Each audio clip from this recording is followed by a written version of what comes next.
We start with Marianne dreaming that she's Princess Belle kissing the beast, only it ends up being her cat. I always knew she loved her cat more than her boyfriend, but it's nice to have official confirmation. Argo Font Book Review, Argo Font Book Review. This book was written by Peter Larangis. Marianne is super happy today. She goes to school with her friends. Logan goofs off. He imitates Jesse's ballet jumps, and he pretends to tackle Marianne. Logan, where do you get your energy? Stacy asked. Rechargeable batteries, Logan replied. He began unbuttoning his shirt. Want to see? Keep your clothes on, Logan. In the recap chapter, Marianne notes that different clients have different rates. Whoa, I thought the BSC had a standard rate they charged all their clients. Also, Marianne mistakenly says Christy's stepfather is a widower. Nobody tell Karen that Marianne thinks her mom is dead. Marianne babysits the Kuhns. She plays dolls with the girls, and Jake comes home angry. Jake is upset because Buddy is getting an awesome new stepfather when his father just canceled a visit to see him. Marianne cheers Jake up, he stops fighting with Buddy, and Jake agrees he's going to go to the Barrett wedding, but he will not appear at all in the wedding book. Continuity!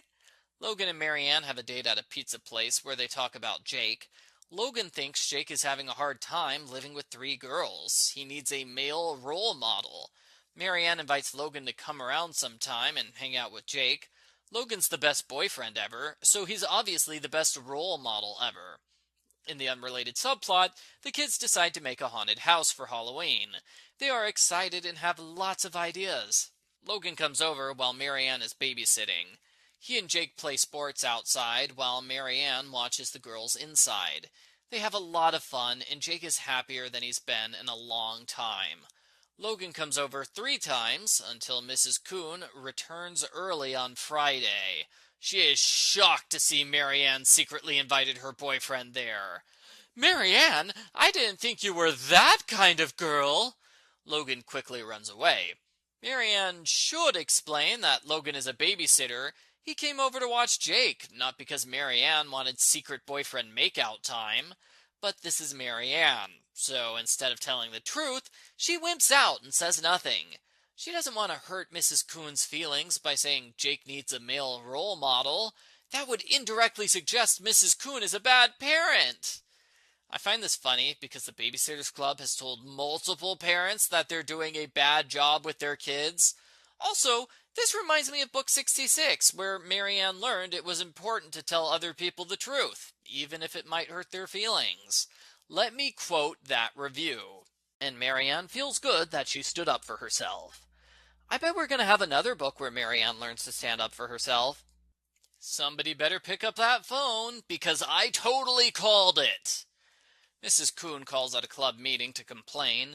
Marianne explains to her friends what happened, but they're still kind of mad at her. The best friends you'll ever have. Christy is especially upset that Marianne is making the club look bad. Just like Stacy in The Missing Ring, the club stops getting new jobs. They assume the mom badmouthed them to the entire town, and the club is going to go out of business.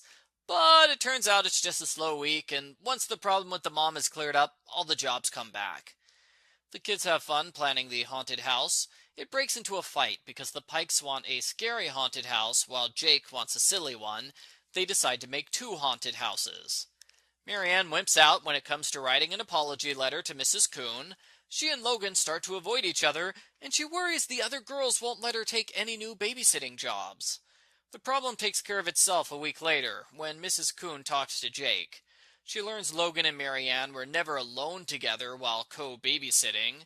Mrs. Kuhn thinks it's wonderful that Logan came over to be Jake's role model and cheer him up. She thanks Marianne for being so compassionate, and she even gives them a free date night as an apology.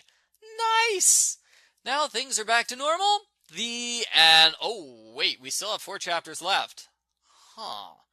We get a BSC meeting where the other girls properly apologize to Marianne. Then there are 3 Halloween chapters in a row. Logan sets up the haunted house, Shannon takes the Arnold twins trick-or-treating, and we see both haunted houses. Humorously, the Pykes asked Alan Gray to help with their haunted house because he has a reputation for being creepy and weird. The end. Post-book follow-up. This is a fun, lighthearted book. In fact, there are multiple scenes of Marianne talking about how happy she is. Her life is so wonderful. It's actually kind of annoying.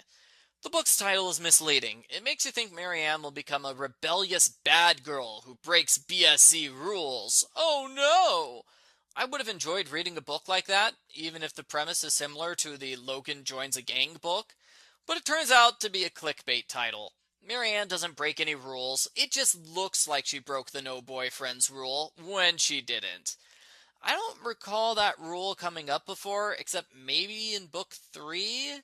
Needless to say, it's not too exciting to see Marianne accidentally break a rule we've never heard of before.